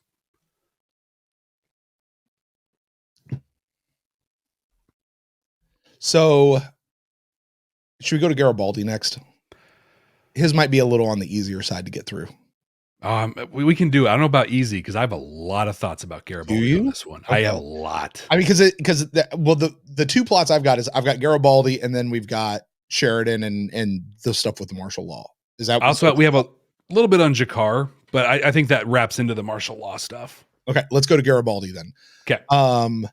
So and specifically with Garibaldi, this kind of wraps in the martial law. Earth Force, the political office, has said no more security force. It's everybody who's Nightwatch. Nightwatch is basically filtering out people. Only one person said, no, I'm out. Okay. Which I do want to ask about that. But then Garibaldi goes down to bust some heads and try to beg them not to do it. He yells at Zach a lot, and nobody agrees with him. And then he walks out with his head down. Mm-hmm. Like he does a walk of shame out of the room effectively, right? What do you think about Garibaldi in this whole situation? I'm going to let you just talk. Go. Brent, if you and I were in this situation and all of a sudden you're like, Jeff, you're wearing an Earth Force shirt. Where's your Nightwatch armband? Where's your armband, dude? And I was like, Brent, we've been working together for so long. Look at me. How could you do this to me? How could you wear that armband? That's offensive to me. Me. Eventually you're going to be like, dude, I'm not worried about you. I'm worried about us. Like, why are you freaking out about me? Garibaldi walked in there like the most toxic, aggressive, horrible boss you have ever had in your life. It doesn't matter that you joined Earth Force because you wanted to be in the military. It doesn't matter that you joined the security team because you want to protect the people that live on Babylon 5. All that matters to Garibaldi is that you worked for him and that he goes to Guy and he's like, dude, no one else would give you a job. I gave you a job. You owe me. This is a personal betrayal to me. I had a job a long time ago and I left it for a promotion and I got fired from that promotion. It's actually the best thing that ever happened to me. It was a terrible job. I wasn't cut out for it, but my old job let me come back and take my old position back. It was very generous of them. It was great. And I liked the job. It was okay. But it became a thing where the director would say to me, well, Jeff, I didn't have to bring you back. Didn't have to bring you back, but I did whenever she wanted me to do some like horrible stuff. And it took me, I don't know, 4 or 5 months to like gain the internal confidence to be like, you know what, lady, F you. I'm here because I'm good at my job. Yes, you gave me a chance. I have earned that back. I'm good now. But Garibaldi ran in there like a child and was immature and pointed. If he walked in there and he was like, people, look, Nightwatch, you're all members of Night. Why are you a member of Nightwatch? Because you care about Earth. You're a member of Nightwatch because you want to protect the people around you. Well, you know what we do here on the security team? We protect people. We watch out for the interests that we do those things. You don't need an armband to do that. We can do it together. We've been doing. Point him to the bigger cause. But man, he failed. Huge failure. I wouldn't have followed him, especially when you have Star Trek security guy sitting right there who was way, way into his power trip. And it's like, yeah, that guy has authority. You don't anymore. And you're being a jerk. I'm out. All right, I'll jump off my soapbox. So the first thing I noticed in this particular instance, and I loved the way JMS set this up. It actually started with a conversation between Sheridan and Garibaldi. Garibaldi was about to go half cocked off into the Blue Yonder to go get these guys, and Sheridan pulls him back. And he said he cast vision. He lays it out. He says, I need you. He tries to bring him into it. Sheridan is leading great. Yeah. Garibaldi is not following at all. Garibaldi is so wrapped up in his own stuff. And I think you're right. He took it personal when he needed to not take it personal. And Sheridan was just trying to calm down. We got a great picture of what it should have looked like with Sheridan. Right there. Yeah. You know what I mean? And then he goes down and he gets intercepted by Zach. Right? And Garibaldi just chews out Zach. He has no time for Zach. Nothing Zach says is correct. And my first thought there was he never leads Zach. I'm thinking back over the last bunch of episodes. Mm-hmm. He doesn't lead. No. You know, leadership is your situation and a little bit of mine, but mostly yours. You have the whole show about it. In Zach's words, he doesn't trust. And by he, I mean Garibaldi. Garibaldi doesn't lead. Garibaldi doesn't trust. He just barks and barks. And then he has the gall to act hurt when Zach doesn't comply. Yeah. When Zach is a grown-ass man. Right? And you and I both sit back and think, like, because we see the look on Zach's face during this whole Nightwatch stuff. We've seen it for multiple episodes. Like, why do you still have that armband on your arm? Why are you there? What reason has Garibaldi given him to take it off? Yeah, none at all. In fact, all he's doing is pushing him. He's actively not just, I wouldn't say pushing him to Nightwatch, but he's pushing him away. But guess who's welcoming him? Guess who's making sure he knows when the meetings are? Yeah. You know, security guy number one. Yeah. He's like, hey, come on. About it. He says, hey, you're going to be the security guy now. You're the guy. I'm going to promote you. You have all these questions, but I'm still going to bring you in and give you real response. Come sit at the table with me while we check everybody. Yeah. Because I'm going to trust you.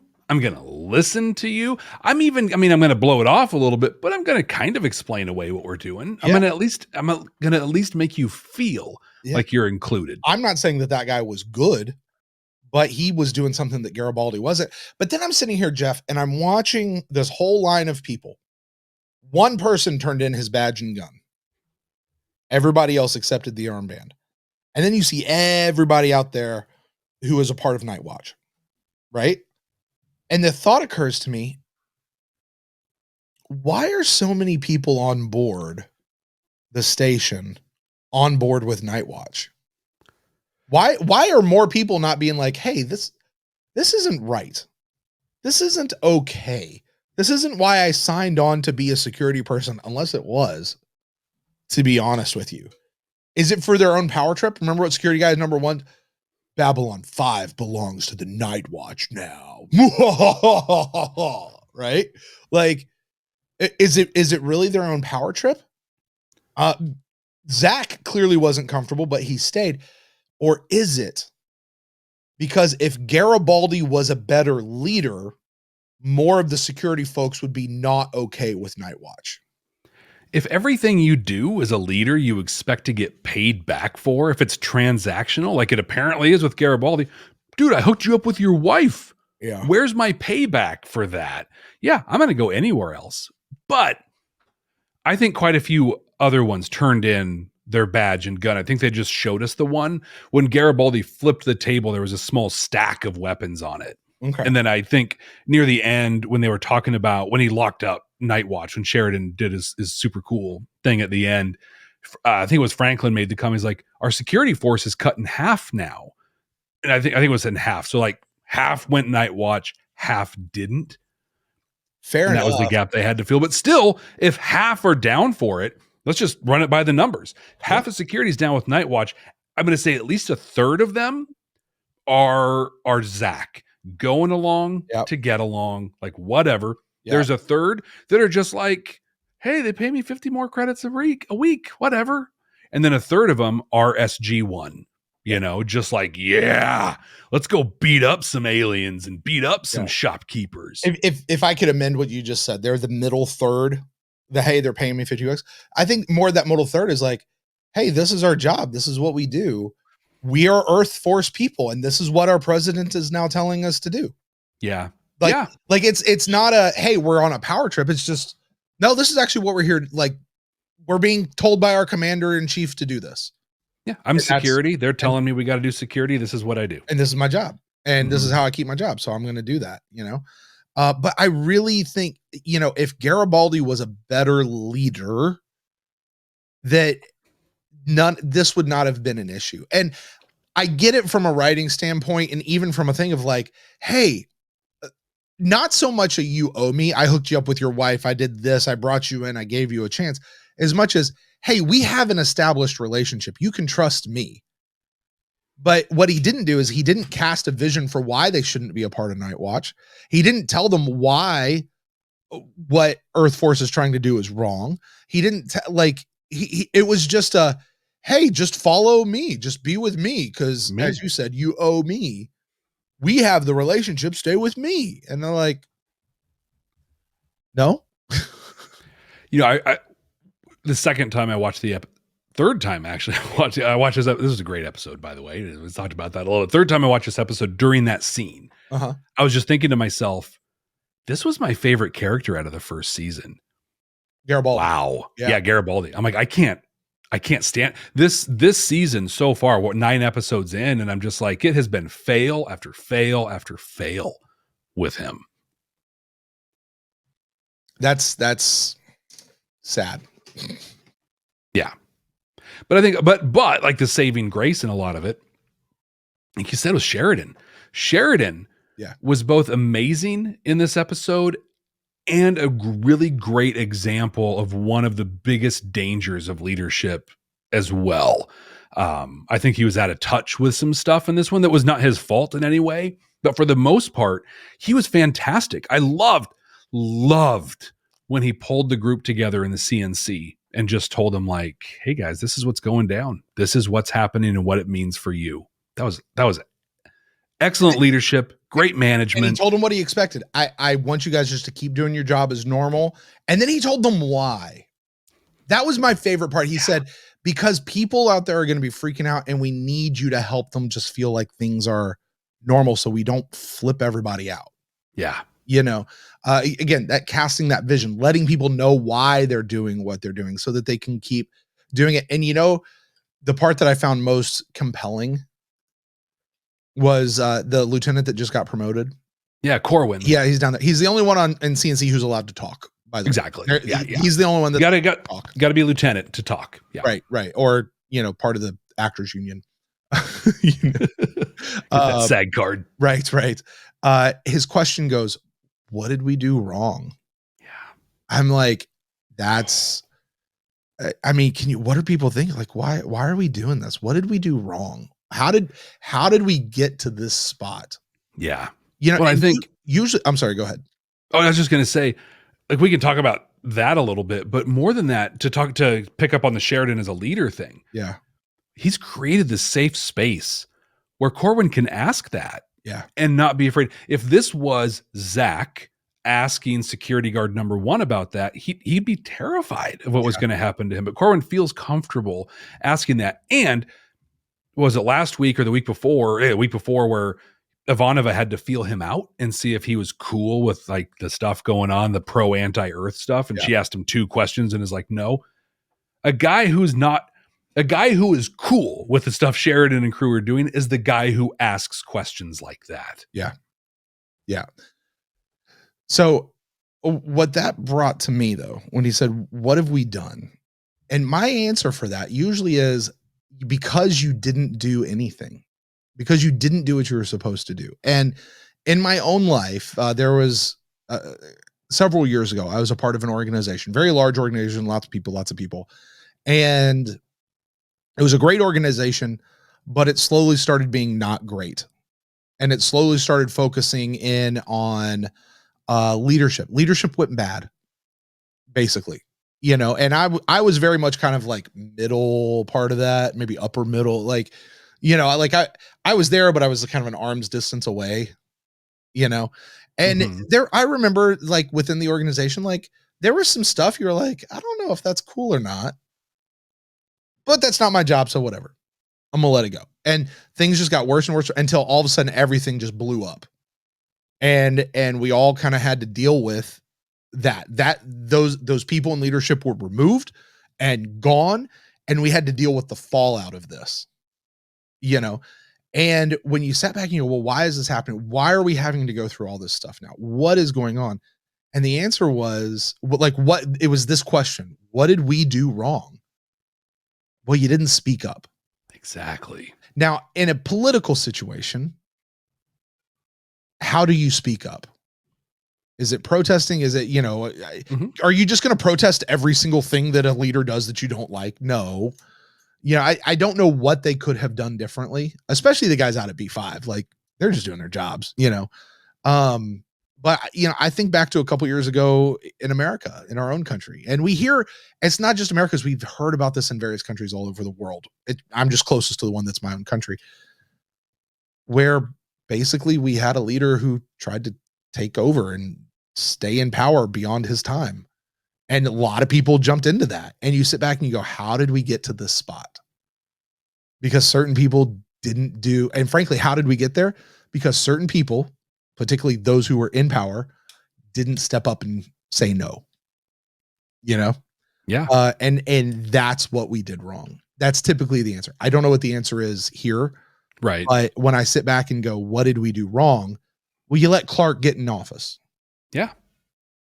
Well, and we saw the warning signs, right? We saw the warning signs when they were reading that newspaper article that said Psychor was breaking election rules by endorsing a vice presidential candidate. We saw the signs when he was going to get off the ship, at IO. Yeah. We saw them. But of course, we're watching this show. I think it is a good question of what could the people at Babylon 5 do. But I do think it's important, like as a message to build onto what you're saying, is that like you can always do something, and we've seen this over the past 8 months now in Iran, with the women finally standing up against the oppressive religious regime there and being tortured and murdered and killed to stand up for this, to the message that Jakar had, that, Narns must sacrifice themselves for this to happen. People take those things to that level, but what takes you there, you're right, it's generally inaction. The people who are like, it doesn't matter, my vote doesn't count, so I'm just not going to vote, whatever. Right. Or I'll vote for this one because they're the better of the two horrible choices. The better of the two horrible choices is still horrible. Yeah.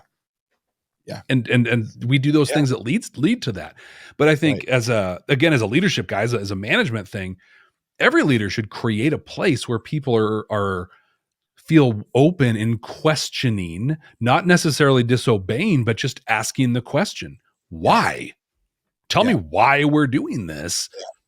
Great. Please question me. I always tell people that I work with question because it will do one of two things. It'll either help me help you understand the course we're taking, or it will help me understand and see that we're making some bad choices and need to shift course. There's no bad that comes out of it. Right. And, so to Corwin, the man himself, what is it he could have done differently? I don't know that there's much he could have done, except maybe ask his boss, which was Sheridan. Hey, so did he actually kill him? Right. Did Clark actually kill the president? Because that's not cool. Hey, boss, why are we letting Nightwatch be here on the station? Like that, that's the limit that Corwin could do. I would say for Corwin, it's like of everyone, and this is probably dramatically oversimplifying it, but I think one person we know did the right thing to stop all this from happening, and that's Ivanova. Because Ivanova did not vote for Santiago because of Clark. Right. Remember, she said she didn't like a guy she said, I'm not going to vote for him. His running mate has I don't trust a guy with so many chins. Really? Yeah. I remember her saying that, but I didn't realize that it was about Clark. She's talking about the vice president. So she made a choice. One, this is the big one. She made a choice to vote. One. Yeah. Two, she made a choice to vote against the guy. So she's used everything in her scope of power to stop this from happening. Yeah. I mean, because and maybe that reasoning isn't great, not voting for someone because of their chins. I don't know. She saw it as a reflection of his personality and character. But yeah, it is hard because I think that's the thing. It's really easy to boil this down and say, well, what can I do? I'm just one person. I'm just a lieutenant junior grade in the CNC. What could I do? Whatever. Yeah. But if you and then sort of someone coming through the jump gate lady who also works in CNC and the guy at the Zocalo and all these people do something, well, then it could make a difference. Well, right, because then that acts on Sheridan to be like, actually, we've got to do something here. Mm-hmm. And Sheridan talks to whatever, and this is happening. Imagine that's now happening around all of Earth Force. Yeah. In the various things. And now you have the military captain saying, hey, this isn't right. And they're talking to the senators. And if the senators get a backbone and stop playing the political game, but as Londo told us at the beginning of the episode, intelligence is not a part of politics. Exactly. Intelligence and that's has what we nothing see. to do with politics. What'd you have on G'Kar? Really, that his the two things I had is one that he's really starting to hone his vision down into understanding that it's going to be a full, like Narns have to give up everything. But the other big, I'm sorry. Do you think it really means that they have to sacrifice themselves, like physically die, or is this a metaphor for something else? Just be willing to, like, what does this actually mean that we have to be sacrificed to save stuff? What is that? So I think it has to do with his the key that flipped in his brain where he understood that great other that's out there is the universe itself. And we heard that in another episode here recently. I forget which one, but someone else talked about the universe being a thing. And we heard back in Passing Through Gethsemane that that's the Minbari belief that we're all of our life forms, our souls, are the universe working to figure it out. I think the Narns have to sacrifice their identity as a singular racial group as Narns and understand they are part of this bigger, greater universe. And it's not about advancing the Narn regime. It's about improving the universe. You know what it could be? This occurs to me right now. Because you said you thought that don't kill the one who's not or the one who's already dead. You said you thought that might be G'Kar himself, right? Turin. I thought the eye was going to be G'Kar. You thought the eye was going to be, save the eye that doesn't see. You thought it was, okay.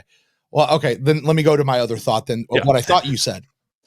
What if that thing we saw of G'Kar with the missing eye and all that, what if that is space zombie G'Kar? And literally, in order for the Narns to save the universe, they all have to die so that they can be resurrected and now be this like massive army military that they've never been able to be before. They all got to die. Right. Babylon 5, season 5, Dawn of the Dead. I could totally see that. But no, and then I think the other big thing with G'Kar, of course, is that he just called Sheridan out straight up and he's like, look, I know you got something going on. And I want in. I want in. Loved it. Yeah. Loved it. Should have happened a long time ago, in my opinion. Seriously. Of all the people on the station you can trust to bring into this, G'Kar is the one. Mm-hmm. You know? I mean, look what he's accomplishing on Narn from a desk as just a dude, right? You bring him in as a citizen. Yeah. Bring him into the war council and just like plug into everything he can accomplish. Yeah. Oh my gosh. Yeah. Although especially given his knowledge of shadows, right? Like, yeah, he's the only one. Yeah, exactly. If this was an Earth Force, hey, we're really just against Psycor and the stuff that's going on back home, that has absolutely nothing to do with Jakar. Yeah. But this is a big piece about the shadows as well. Here's my biggest question about Jakar, and this is really light. It's not deep at all. They keep calling him Citizen Jakar. Mm-hmm. Citizen Jakar. Now, I understand when Londo first called him that, it was to emphasize he was no longer ambassador. And then the second time we heard him was when that guy who was supposed to come like replace him also said, no, you're not ambassador, you're Citizen Jakar. They like it. This was being used to say you're not an ambassador anymore. It was really a negative thing. But this guy is Citizen Jakar, Citizen Jakar. He's just continuing to call him Citizen Jakar. Why do we keep referring to this guy as Citizen Jakar? I think he sees it as an honorific. Now? Yeah, now I think that other dude and Londo were like little C, Citizen Jakar, and Talon is capital C, Citizen. One of us. Exactly. Yeah, not only one of us, but the best of us. Maybe not the best, but like the one who represents all of us. Yeah. You know, I mentioned talking about Sheridan that I think he made a mistake. And I don't think it was an intentional mistake. This is a mistake of what happens with high-powered leadership. Okay. So he gets the order that Babylon 5 is going under martial law. And he's like, yeah, I'm going to share this when I can stomach it, which is great. You want to make sure when you got a message like this, you want to be on your game, right, and put it together. But the way they put that scene together where the riot was starting, and the riot, notably, was when residents of Babylon 5 were cheering on General Haig's ships. Right. And then the riot was these residents against Nightwatch. Like it's totally, the government is totally disconnected from the people and they're fighting. But this riot's going on and you see these TVs everywhere. And it's Sheridan reading this very well prepared speech, laying down that, hey, don't start a riot. Nightwatch is in charge. There's martial law, like reading the whole thing. And then like people are getting beat up and it's horrible. And then it gets done and it turns off. And Franklin walks in. He's like, oh, dude, that was hard. Oh, man, I've got it rough. And I was like, what a beautiful, beautiful illustration of ivory tower syndrome, right? Where he's living, the worst thing he had to do is deliver bad news. There are people getting physically beat up. Right. While he's just delivering this news. And he has no idea. He's completely out of touch. And that's not a negative on Sheridan at all. He had no idea. There's no way he could have known. But that's just that level of leadership is always going to have a disconnect with reality. The reality of the one of us, there's always going to be a disconnect there. And I thought that scene was gorgeous in how they put it together. So I guess let's get into this and talk about the main piece with Sheridan and martial law. The citizens you just mentioned, the citizens of Babylon 5 seem very pro-Haig. Yeah. Like Babylon 5 as a people, we don't often talk about Babylon 5 as the 250,000 people who live there. Right, like that community. Right. But for the very small group that we saw there, first of all, apparently nobody has TVs in their quarters. Exactly. Or something, because everybody's gathered around the shop window watching the 18-inch screen, but they're cheering like when General Haig is doing his deal. And, so it seems like a lot of people really aren't a big fan of old President Clark and his folk out there. And we saw in a previous episode, the dude with the shop who's like, yeah, we're going to get this out of here. I mean, gosh, Babylon 5, almost like Mars, is a hotbed of anti-Earth Gov people. I think everywhere except Earth Gov is anti-Earth Gov. Right? Like even on Earth. Exactly. Yeah. They just happen to be the ones with the guns.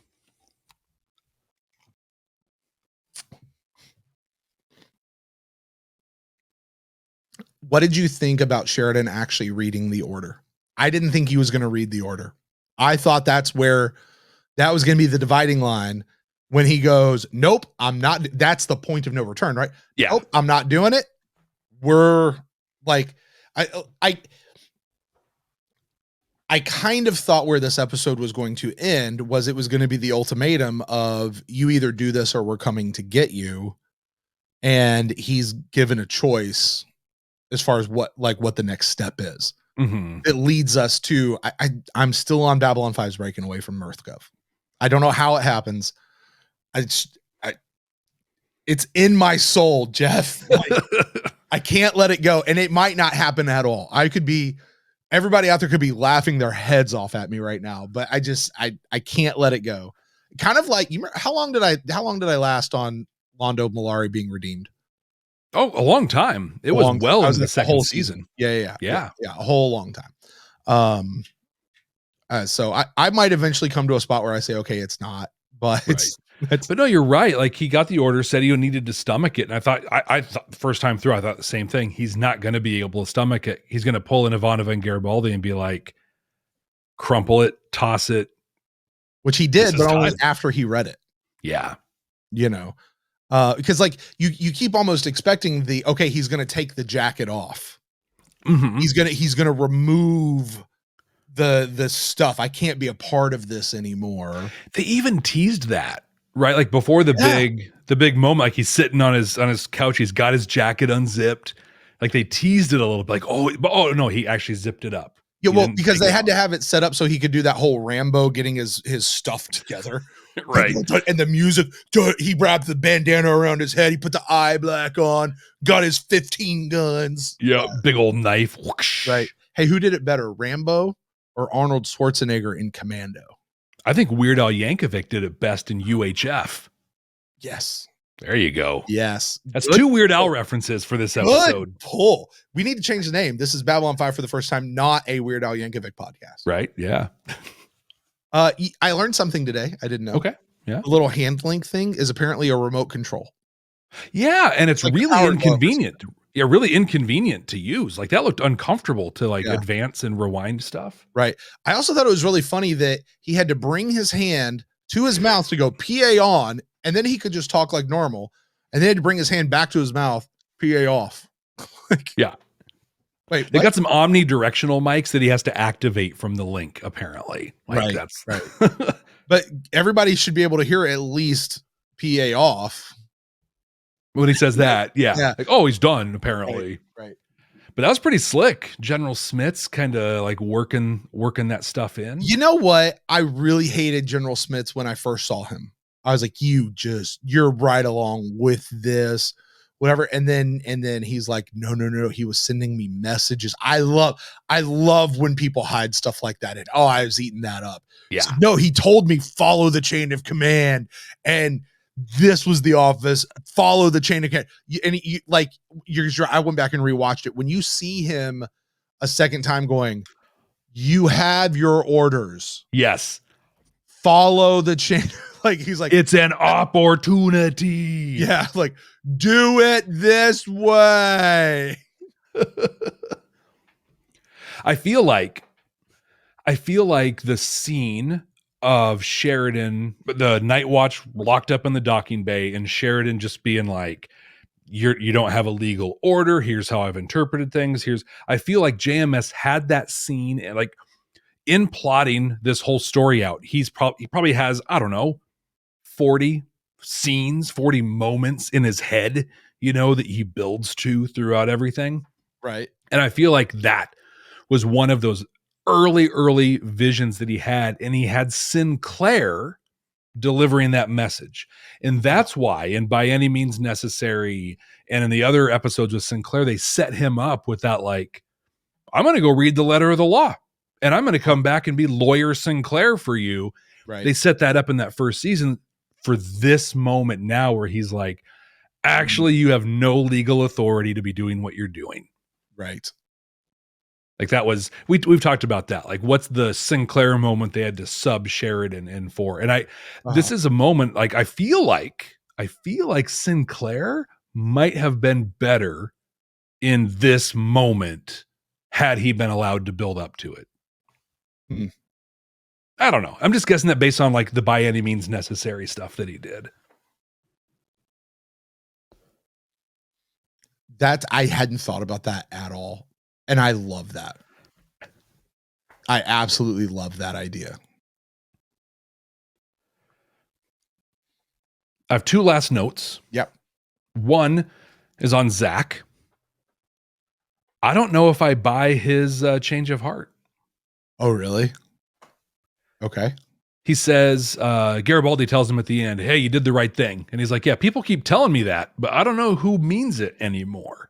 Right. Like, I feel like he's literally still just every guy. He's just a dude looking for the path of least resistance. And this felt better to him than the Nightwatch stuff that was going on.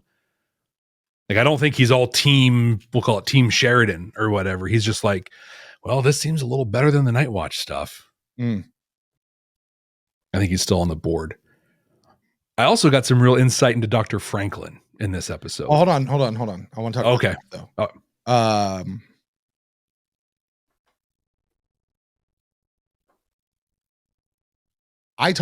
He totally completely faked me out. I thought he was absolutely selling him out, you know, and then it became really obvious he wasn't, you know, but that moment that he ripped that armband off, and while I hear what you're saying, what my heart tells me is that was just bad acting. And no, he's really like, that's what my heart tells me. Like Zach's a part of the group. He's in it now. Like, you know, we're back to Hickeys from Kaniki. Let's go. Right. And it took Sheridan to make that. Like Garibaldi couldn't get it done. It took Sheridan to step in and make it happen. Right. But I might have actually cheered out loud when Zach ripped that armband off because I've just been waiting for that to happen for episodes. It was awesome. You were talking about Dr. Franklin. Yeah. So we've talked about how much like he'll break any rule as long as he thinks it's serving the greater good, right? Which is a troubled phrase. When after Sheridan delivers the martial law message, Dr. Franklin's there and Sheridan's like, it's so bad. And Franklin's like, no, man, this will pass. If the Senate does this, and if General Haig does this, and if, like if is enough to launch him on a crusade, right? Like if the second Tuesday of the month has a 14-inch blue moon next to the sun on the Wednesday following this, then maybe this could happen. So I'm going to put it all on the line to make this thing go down. Mm-hmm. Like, I feel like this gave us more insight into Dr. Franklin than Gropos did, where we had a whole episode on him and his dad, just that one moment. That was not a good episode. It wasn't bad. It was a Midland episode. It was. I think it's one of those wastes that like, it felt like you have 22 episodes, you got to fill one in. Like that's really speaking of Gropos, where does Franklin's dad stand in all this? Was he on one of the ships of Haig's, or is he towing the line? That is a great question. You know, because he was a soldier. Okay, I'm sorry. The Gropos thing, the whole thing was that they were going to go out and take over this colony that was on the border of Narn Centauri space, right? Yeah, and all the stuff with the Narn Centauri War happened, and we never heard. Like, why did we need that planet? You know what else out there? You know what else is happening there on the edge of Centauri space? The shadows are built. Yeah, I wonder if the same area, and with Earth being allied with the shadows and the Centauri, and then them all having a treaty. That could be what that's about. Oh yeah. Do you think Franklin's dad knows about the shadows and how bad they are in the treaty, and he's like perpetuating it, or is he just a good soldier following orders and he happens to be really high ranking? I think he's a good soldier. Yeah. Which doesn't give me a lot of hope for him in this moment. Yeah. Well, I think, are we there? No, not yet. I got two things. Okay. One, Sheridan had a fantastic line that I recognized this since I was probably in 5th grade. Okay. And I'm going to say it in a little bit of a different way. Okay.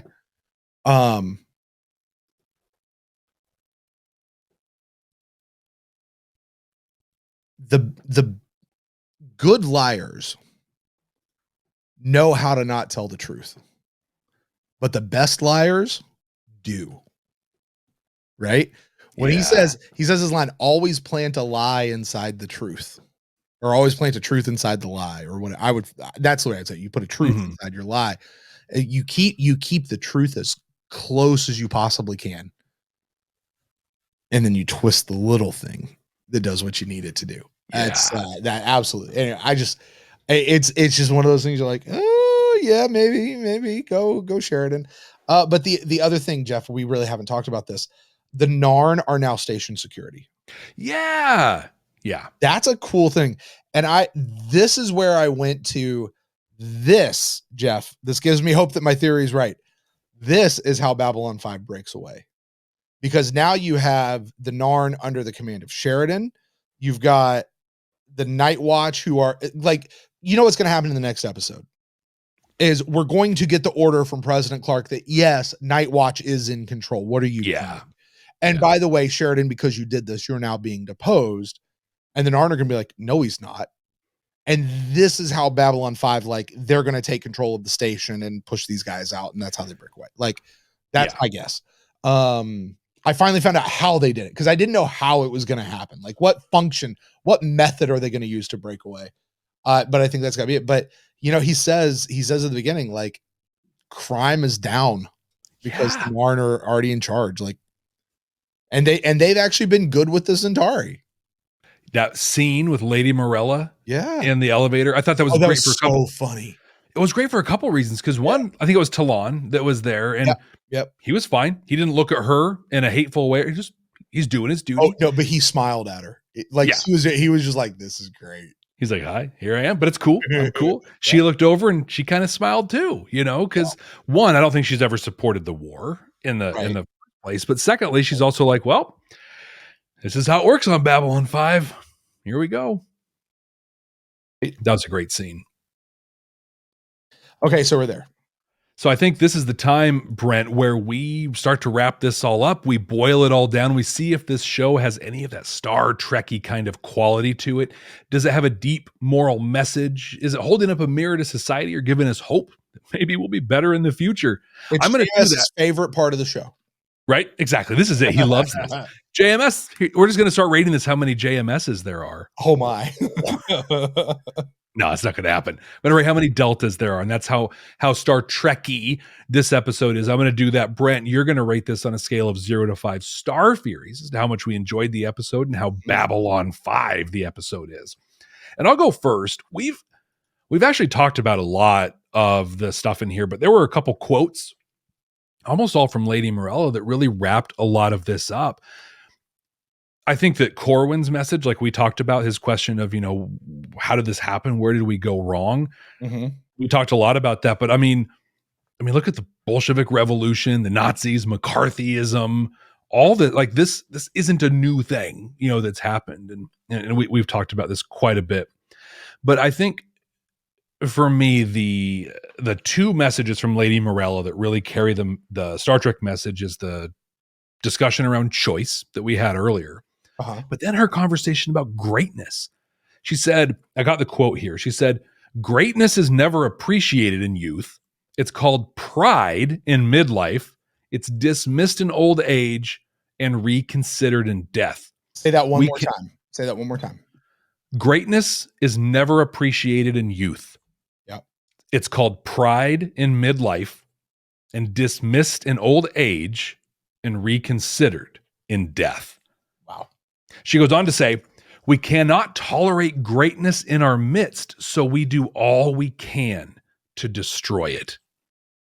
And she was talking about Emperor Turan and her husband.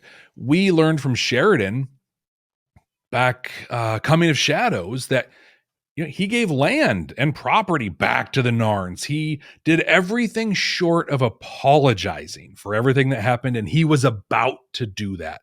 Right. He was a great man who, ironically, feels that he never made a choice in his whole life.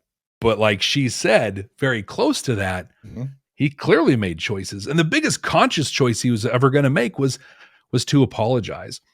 But I think that like the message there for us, this isn't a message in like holding up a mirror or giving us an example. This is challenging us with a question.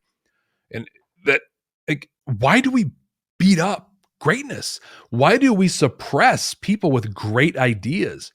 For me, as a leadership guy, I think about this at work, right? Why do we take that entry-level person who's questioning our processes or whatever and shut them up and tell them this is the way things are? I think about Geordie LaForge in Q Who when Sonia Gomez comes on board and she's asking questions and she's excited. And he's like, shut up, lady. We do this all the time. We know what we're doing. Like, he just squashes her. Why do we do that? Because we can't stand other people being great. But if we could, like, if the Centauri had supported Turin and being great, what a different series we'd be watching now. You know, I mean, it's a lot to consider. I think we've talked about a lot of the things in this one. When I first considered the deltas, I was going to give it like 2 because I felt that this was that thing of they dropped a couple of lines and here's a cool thing to think about. But as we've talked about this, I really feel like the Corwin piece of what did we do wrong and the conversation around choice pervades not only this episode, but so much of the entire series to date. And so I'm going to give this one 3.5 deltas. Wow. I think you're going to surprise a lot of people with that rating, Jeff. I'm surprising myself a little bit, to be honest. Yeah. And here's the reason why, because I think historically these big episodes like this, people are just going, it's a 5 and 5. You're getting five deltas, 5-star fears. You can't go any lower than that because it's just that good. That's actually not the analytical lens we got to give this. Exactly. And good doesn't mean, good doesn't mean 5 deltas, right? It doesn't mean that. Right. You know what good does mean? Star Furies. And this is a 5-star Furies episode. Hands down. It's 6, 7. It's all the Star Furies. Right. Hey, you know what?